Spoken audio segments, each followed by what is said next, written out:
Apakah ini super trainer yang lebih baik daripada Evo SL?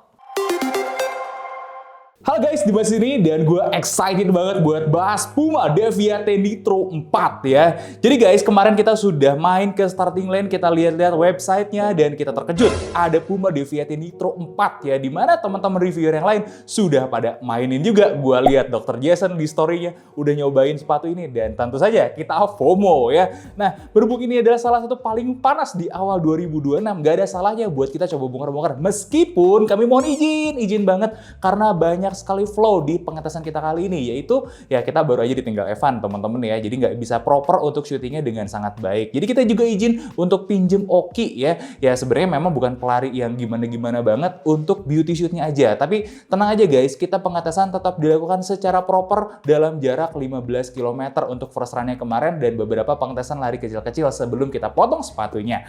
Oke, balik lagi ke Puma Deviate Nitro 4. Sedikit narasi aja kalau kalian inget nasibnya Deviate Nitro sebelumnya itu penuh dengan hujatan dan pujian ya. Love it or hate it. Itu sepatu enak banget jujur. Gue udah pernah nyobain Deviate Nitro 3, gue acungin jempol. Tapi ada beberapa poin-poin ya. Seperti mungkin bagian toolbox-nya lebih sempit ya. Di bagian depan ini terutama. Lem-lemannya kadang-kadang jadi masalah. Terutama kalau kalian beli sel ya. Yang umurnya udah setahun, hampir setahun gitu mungkin ya. Jadi lemnya gampang lepas-lepas dan lain sebagainya. Yang sebenarnya nggak khas Puma banget gitu loh. Yang dimana kita kenal Puma ini layak banget dapat pujian terutama untuk durabilitasnya. Ya, materialnya dia badak. Kemudian Puma gripnya. Wah, ini adalah jawaban buat banyak masalah orang Indonesia ya, dimana kita ketemu sama jalan yang jelek jadi outsole cepet aus. Nah, Puma grip adalah solusinya sepemahaman gue. Belum lagi fitting yang sangat sempit di Deviate Nitro awal-awal, dan kali ini kita ngelihat Deviate Nitro 4 sudah menyelesaikan semua masalah itu.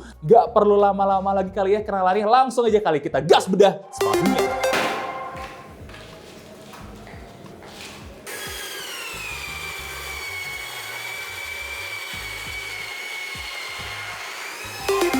Dan ini dia Puma Deviate Nitro 4.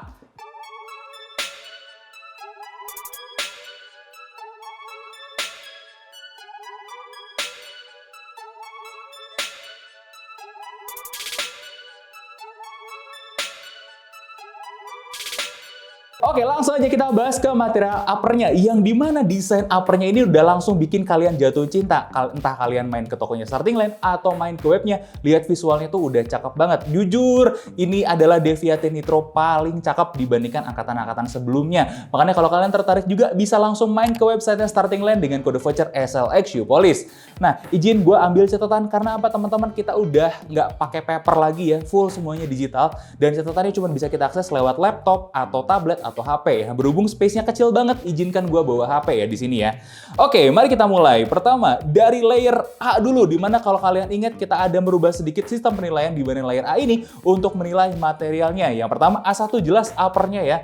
Uppernya ini bikin kita berdecak kagum. Semuanya adalah engine remesh yang bagus teman-teman ya. Dan ini berhubung adalah super trainer, dia tidak super tipis ya, nggak kayak sepatu-sepatu race. Dia masih cukup tebal juga, dan gimana durabilitasnya jempolan dong. Kalian bisa lihat ya hasil tes Dremel kita. Ini hampir no visible damage. Kita saking nggak percaya yang ngetes berkali-kali dan hasilnya konsisten. Berarti approve ya. Ini salah satu yang terbaik lah ya. Kemudian kita ngelihat juga ada sedikit yang agak disayangkan, yaitu durabilitas di bagian liningnya, di mana dia jebol di bawah 10 detik pengetesan Dremel. Jadi artinya yang kurang durable hanya di bagian liningnya aja, sisanya approve banget. Mungkin catatan tambahan, dia punya gasket titang, terus buat talinya ini bukan yang kayak model Vaporfly misalnya ya, yang gerigi gitu kan, dia locking banget. Ini enggak, tapi gampang sekali kalian bisa ganti dengan beli ya tali model kayak gitu di marketplace udah banyak sekarang. Untuk apa? Biar gripnya lebih bagus lagi. Jujur gripnya bagus banget, tapi ini biar lebih bagus lagi. Buat uppernya doang, gue kasih rating 8,5 dari 10. Oke, kita maju ke layer A2, yaitu material midsole, di mana bagian midsole atasnya ini adalah bahan pibah ya. Ini bisa diidentifikasi dari cat kuning di luar, meskipun dalamannya tetap putih sebenarnya. Kemudian ada plat karbon tentu saja di tengah-tengahnya, dan ada pibah blend untuk bagian bawahnya ya. Jadi midsole bawah itu blend ya. Gue tidak mendapatkan penjelasan untuk layer bawahnya ini blend apa, tapi yang yang jelas memang berbeda karakternya. Bagian bawah itu lebih stiff dibandingkan atasnya, yang dimana PIBA itu kan kita tahu empuk dan reboundnya itu tinggi sekali. Hasil pengetasan durometer kita cukup unik ya, dimana layer PIBA yang atas itu mendapatkan durometer 19,5 HA, ya ini ya termasuk balance dan banyak juga PIBA yang ada di angka segini, tapi bagian depannya sini dia somehow sangat empuk sekali, reading durometernya itu 4-6 HA ya, bener-bener empuk parah. Makanya ini mengejutkan gitu buat kita. Dan karakternya yang bawah itu lebih konsisten, dimana kalau yang bawah itu bacaannya adalah di 16 HA untuk bagian belakang dan bagian depan itu 17 HA. Jadi cukup konsisten ya, dan ini termasuk empuk juga teman-teman ya. Nah, untuk mendapatkan angka reboundnya kita menggunakan simulasi drop ball test untuk di bagian heel dan di bagian midfootnya, bagian toe, untuk mendapatkan seberapa besar reboundnya. Dan ternyata kita mendapatkan untuk di heelnya reboundnya 29,8%, sedangkan rebound forefootnya 22,4%, yang dimana menurut standar kita itu sangat-sangat elastik, jadi reboundnya sangat tinggi. Nah, ini juga tercermin nantinya saat user mencoba sepatu ini, betul-betul reboundnya terasa sangat agresif gitu ya. Nah, kemudian geometri midsole-nya itu juga terasa cukup oke ya untuk ke semuanya. Transisi sepatu ini juga terasa begitu smooth, dan ini rockernya yang cukup agresif membuat toe off-nya itu terasa lebih lebih assisted, lebih terbantu. Dan ini ujung-ujungnya akan ngaruh sama gait nantinya ya, gait baik walking maupun running ya. Nanti kita akan bahas di layer C. Tapi gini teman-teman, sejauh kita ketemu beberapa super trainer, Hoka Mach X2, ada Evo SL, Super Blast gitu ya. Nah, kita menemukan super trainer ini makin kesini makin stabil, tidak terkecuali dengan Puma Deviate Nitro 4 ini. Iya teman-teman, ini kategorinya adalah super trainer. Dan menurut pengamatan kita memang ini termasuk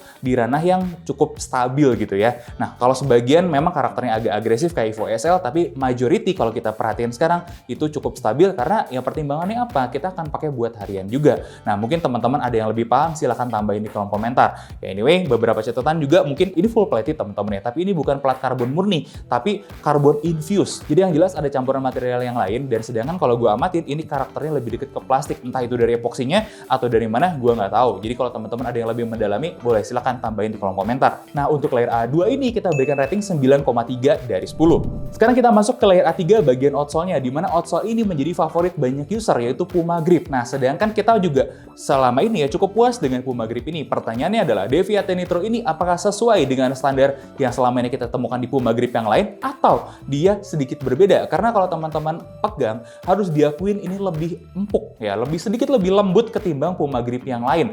Makanya kita penasaran dan kita coba tes ya, Dremel terutama dalam 20 detik ya. Beberapa kali ternyata hasilnya konsisten teman-teman ya. Dia berkurangnya 1,3 mm. Yang ini sebenarnya masih bagus banget. Dia ada di ranahnya Vibram dan Continental, tapi tidak sebagus dengan Puma Grip yang lain. Wah, ada apa nih? Ya tenang, nggak usah khawatir teman-teman. Ini adalah ranah yang sangat bagus sekali kalau kalian tahu Vibram dan Continental seperti apa. Dan untuk layer A3 ini ratingnya 9,7 dari 10 ya, sedikit turun lah. Kalau sebelumnya kita berikan 10 ya untuk Puma Grip, dengan kondisi kayak gini itu kita kurangin sedikit ya. Kenapa sebegitunya? Karena sebenarnya by rating pengetasan kita dia harusnya dapat 9,5 dari 10 based on standar ya bersama Vibram dan Continental. Tapi kita ada satu tes lagi, yaitu gripnya, di mana gripnya Puma Grip ini bagus sekali di permukaan licin, kering, dan licin yang basah. Dan setelah kita habisin, ini sempat kita habisin, kita sanding dulu teman-teman ya. Ternyata dia masih cukup tebal ya teman-teman ya. Dengan ketebalan 2,6 mm ya, berkurangnya nggak signifikan gitu, masih baru setengahnya aja. Tapi dia masih bisa retain gripnya di permukaan licin dan permukaan basah ya. Ini artinya jadi jawaban. Kalau kalian takut nih ya setelah bottom out atau udah mulai habis nih outsole-nya, dia masih ngegrip atau enggak, ini adalah salah satu yang paling ngegrip setelah habis atau terabrasi. Jadi don't worry guys, ini aman sekali. Dan final score untuk layer A ini kita berikan 9,2 dari 10. So, dari material Puma Deviate Nitro 4 ini luar biasa excellent. Tapi gimana dengan konstruksinya? Ayo kita masuk ke layer B. Oke teman-teman, dari hasil pengetesan kita, ini memang robek teman-teman ya. Tapi ini robek ya bukan karena failure lem ya.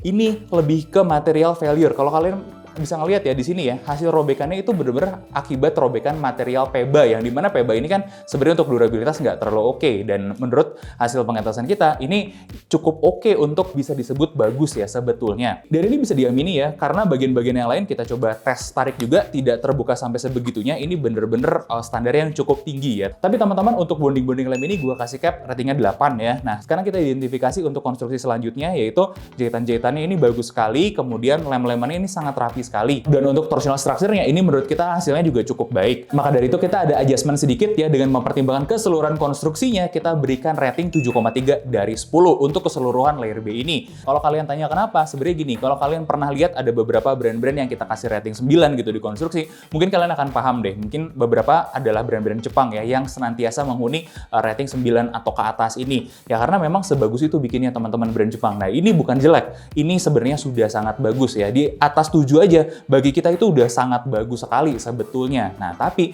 ada angka 8, angka 9 itu buat apa? Untuk mendefinisikan yang jauh lebih bagus itu seperti apa, yang superior itu seperti apa. Ayo kita masuk ke layer C untuk memahami geometri si sepatu ini.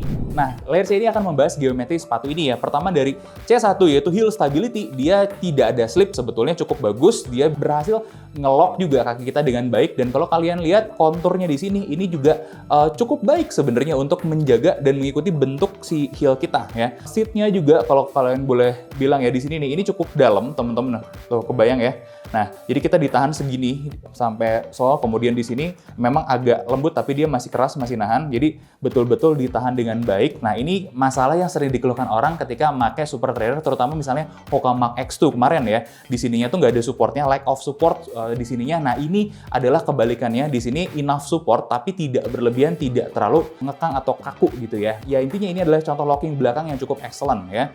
Nah, kemudian kita ngelihat ke torsional controlnya. Namanya kita menemukan sepatu dengan full plated kayak gini, apalagi ada infused carbon, itu jelas bakal rigid ya. Jadi very stiff lah, kerasa di situ, dan torsional controlnya juga sangat terbilang tinggi ya gitu ya teman-teman. Nah, sedangkan kalau kalian nggak terbiasa, kalian bakal menemukan si to off-nya itu bakal agak delay, dan ini juga butuh ekstra gitu. Tapi kalau kalian sudah terbiasa, kakinya sudah terlatih, ini tidak terlalu berpengaruh sih teman-teman ya. Ini adalah behavior dari sepatu yang ada plate-nya, yang mau gimana lagi memang akan jadi seperti ini gitu ya. Nah, ini menurut standar kita bisa didefinisikan sebagai control but agresif. Nah, tapi kita akan cek lebih dalam lagi nih ya, untuk poin keseluruhannya nanti ada penalti atau enggak ya. Nah, pertama kita menemukan kalau ada lateral bias push off-nya juga, kemudian mild body compensation, di mana ya namanya plat karbon, pasti badan kita harus berkompensasi ya teman-teman ya. Tadi juga dengan to off restriction juga ya namanya ada plat karbon teman-teman, dan ada beberapa hal-hal lain yang mungkin agak ribet kalau kita jelasin di sini, tapi kurang lebih kita akan memberikan final skornya untuk C ini 6,0 dari 10 ya. Dan ini bukan artinya jelek, ini adalah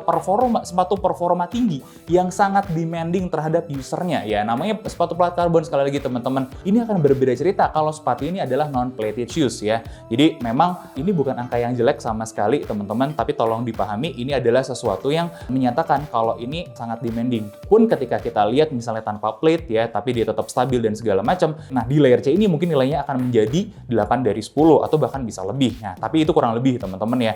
Nah, berhubung ini adalah sepatu lari teman-teman, sebenarnya kita ada dua layer lagi yang untuk menilai, yaitu layer D dan layer E, di mana layer E ini kita akan amati untuk gait analisisnya, terutama untuk jalan aja atau kondisi normal-normal aja teman-teman ya. Dan layer E untuk menilai gait analisisnya saat berlari. Nah, kita masuk sedikit ke layer D ya teman-teman ya. Nah, di mana dengan karakteristik sole peba kayak gini yang sangat empuk dan kemudian ada plat karbonnya, jelas dia bakal nggak nyaman gitu ya, tapi tidak ada pengurangan nilai karena it is what it is. Memang ini adalah sepatu yang karakternya seperti itu gitu ya. Nah, kita juga ngelihat ada beberapa fatigue terutama di bagian bola-bola kaki hingga jari saat user menggunakan sepatu ini, tapi tidak ada yang signifikan untuk layer D yang menjelaskan tentang jalan ini, karena buat apa juga, memang kalian tidak untuk jalan gitu sepatu kayak begini. Justru kita tidak merekomendasikan kalau kalian wah enak nih udah pakai jalan stabil, empuk, enggak ya, ini adalah sepatu buat lari, tolong di note dengan baik. Oke, sekarang kita bahas untuk runningnya tuh gimana. Nah, ada beberapa interpretasi yang bisa gue jelaskan di awal, yaitu impact-nya itu controlled, beda dengan Evo SL yang sangat liar sekali. Ketika impact itu bener-bener wah, rebound-nya ekstrim gitu ya, terus kemudian soalnya juga kayak squishy gitu, langsung kasih energi return, itu terlalu agresif. Nah, ini adalah sedikit kebalikannya lah, dia lebih terkontrol. Mungkin ibaratnya kemarin gue sempat bilang Evo SL itu adalah kuda liar ya, yang sangat-sangat wah, belum dijinakan gitu ya. Dan ini adalah kuda cepat, tapi ini kuda balap yang terkontrol. Kalian mau adjust speednya berapa, nah ini bisa tuh seperti itu. Kemudian reboundnya juga, tapi dia tetap agresif karena kita ngelihat juga energi returnnya baik dari tes tadi simulasi dengan drop ball maupun dengan user itu cukup agresif dan transisinya juga terbilang smooth. Intinya ini memang sepatu yang enak banget gitu ya kalau kalian pakai buat lari, dan dia juga ternyata potensial friendly untuk long run, dimana kita ngetes tadi 15 km ya teman-teman ya. Dan sekali lagi, ini namanya Super Trainer, bukan senjata buat speed ya, bukan senjata buat kalau kalian cepet-cepatan cari PB gitu ya. Tapi untuk long run, ini teman yang baik, untuk temporan ini teman yang baik juga, dan banyak hal-hal positif yang bisa kita temukan dari sepatu ini. So teman-teman, di layer A ini kesimpulannya adalah ini adalah Super Trainer yang cocok untuk endurance lama. Mungkin dia akan bersanding dengan Super Blast 2 ya, yang kurang lebih karakteristiknya juga agak seperti itu, dan dia punya potensial lebih nyaman daripada Hoka Mach X2 ya, kalau dari pengamatan dan pengalaman kita. Oke, saatnya gue memberikan final score dulu sebelum beberapa kesimpulan dan analisa ya, dimana kita memberikan penilaian sekarang di layer A itu 30%, layer B 30%, dan layer C 40%, dimana kita dapatkan 7,4 dari 10. Dan ini bukan angka yang jelek teman-teman ya, ini adalah angka yang menjelaskan kalau ini adalah sepatu yang cukup bagus sebetulnya dari all aspek, terutama konstruksi dan material, tapi cukup demanding buat biomekanika kita. Nah, sedangkan gue punya satu SOP lagi untuk override nilai tadi teman-teman ya, dengan membaca ini sebagai sepatu performance, dimana dengan pembacaan sebagai sepatu performance, layer C-nya itu berubah. Tadi poin akhirnya kita naikkan ya dengan beberapa analisa tambahan ya, intinya kita mendapatkan poin layer C baru itu 7,1 dari 10, bukan 6 seperti tadi ya. Dan sebagai sepatu performance, kita berikan rating performance-nya itu adalah 7,8 dari 10. So gimana bacanya teman-teman? Sebagai sepatu lari biasa, dia akan mendapatkan nilai 7,4 teman-teman ya. Nah, tapi ketika kita ngelihat dia sebagai sepatu performance ya, untuk ngejar performance juga tentunya, dia akan mendapatkan 7,8, yang dimana sebenarnya gini, Super Trainer ini kan adanya di tengah-tengah. Dia bisa untuk performance, dia bisa untuk daily gitu ya. Nah, ketika kalian kejar performance 7,8, ketika kalian kejar buat daily ya 7,4 gitu ya. Ada yang lebih bagus? Tentu ada ya, karena menurut gue Super Trainer ini agak tricky. Kalau kalian mau kejar performance aja, mentok mungkin adalah contoh sempurnanya Evo SL gitu ya. Itu pasti secara angka akan jauh lebih baik lagi. Tapi kalau kalian kejar buat dipakai daily, nah ini mungkin menjadi salah satu opsi yang menarik, di mana dengan kondisi seperti Evo SL, jelas gue tidak akan bisa menilai dia sebagai sepatu lari reguler biasanya gitu. Untuk penggunaan reguler itu jelas akan ngedrop gitu poinnya. Jadi menurut kesimpulan sementara gue adalah untuk daily, sepatu ini lebih wise daripada penggunaan Evo SL hari-hari gitu ya. Tapi untuk performance, dia mungkin sekali kalah dengan Evo SL. So teman-teman, nanti kita akan coba bandingkan antara sepatu ini dengan Evo SL di segmen selanjutnya. Dan teman-teman, ini adalah 3 kesimpulan untuk kekurangan dan USP dari sepatu ini. Yang pertama adalah kekurangannya, yaitu kita merasakan forefoot pressure dari plate-nya, terutama ya di bagian bola-bola kaki hingga jari. Dan ini sebenarnya ringan ya, fattingnya tidak terlalu terasa dan akan cepat hilang, terutama kalau kalian sudah strength training. Dan kemudian stability lateral tidak sekuat daily trainer biasa. Contohnya ketika kita ngelihat ada Kayano mungkin, perbandingannya Puma Forever-an, kalau di Pumanya sendiri itu akan jauh lebih baik untuk lateral stability-nya. Jadi buat kalian yang punya masalah pronasi, ya mungkin perlu mikir-mikir dulu. Tapi dibandingkan plat karbon yang lain, ini juga salah satu yang lebih stabil gitu ya. Dan ini ya jelas ini bukan sepatu kalau kalian mau bener-bener ngepol-polin gitu performa untuk pace yang tertinggi gitu ya. Ini bukan sepatu yang terbaik pilihannya. Mungkin Deviate Nitro Elite nanti ya yang akan menjadi mengisi tempat tersebut. Nah, kalau gue juga ngelihatnya ini sebagai pelengkap kalau kalian pakai Puma Deviate Nitro Elite. Nah, daily-nya ya pakai ini, tapi pas race pakai Deviate Nitro Elite. Kurang lebih kayak begitu. Dan kelebihan dari sepatu ini adalah ini midsole-nya sangat efisien untuk long run, teman-teman ya. Dimana kalau gue merasakan mungkin dari Hoka Mach X2 ini agak kurang nih ya. Terus Evo SL sebetulnya bisa, tapi karena keliaran itu perlu beberapa catatan juga gitu teman-teman ya. Dan kemudian outsole-nya ini luar biasa dan elite level. Dia bersanding dengan Vibram, dengan Continental gitu ya, dengan neck to neck bener-bener bagus banget. Dan ketebalannya ini kelebihannya dibandingkan Continental teman-teman ya, ketebalannya lebih tebal ya. Ya memang minusnya jadi agak berat sih, tapi emang kalian ngerasa? Gue rasa enggak sih ya. Dari ini mungkin adalah Super Trainer atau carbon plate shoes yang sangat-sangat masuk akal sebetulnya ya. Karena kalau kalian pemula plat karbon, gue menyarankan pindahnya ke sini dulu. Gak usah cari Vaporfly, gak usah cari Alphafly, gak usah Deviate Nitro Elite, gak usah yang lain-lain macam-macam. Carinya ini aja, karena ini jauh lebih ramah bagi pemula, tapi tetap kalian butuh strength training. Nah, itu aja kesimpulan gue dari bedah Puma Deviate GT Nitro 4 ini. Dan kalau kalian tertarik juga, saran gue sih gas aja langsung ke Starting Line karena ada kode voucher khusus buat kalian SLX Shoe Polish ya kan. Apalagi THR udah cair, wah 2,6 sampai 2,7 juta harga sepatu ini. Ya itu kan head to head sama Evo SL ya. Saran gue sih ini bisa dipertimbangkan sebagai alternatifnya Evo SL. Kalau kalian udah terbiasa plat karbon atau baru mau naik nih dari plat karbon lokal mau ke brand global gitu ya, ini adalah opsi yang lebih realistis kalau menurut gue dibandingkan dengan saingan-saingan lain yang ada di harga 2,5 sampai 3 jutaan gitu ya. Nah, itu aja mungkin review dari gue. Jangan lupa like, comment, dan subscribe. Bantu kita agar bisa kita improve kualitasnya lebih baik lagi teman-teman ya. Silakan masukannya, silakan kritikannya, dan bantu kita untuk mencapai 1 juta subscriber. Gue Nimbus undur diri, sampai ketemu di video selanjutnya.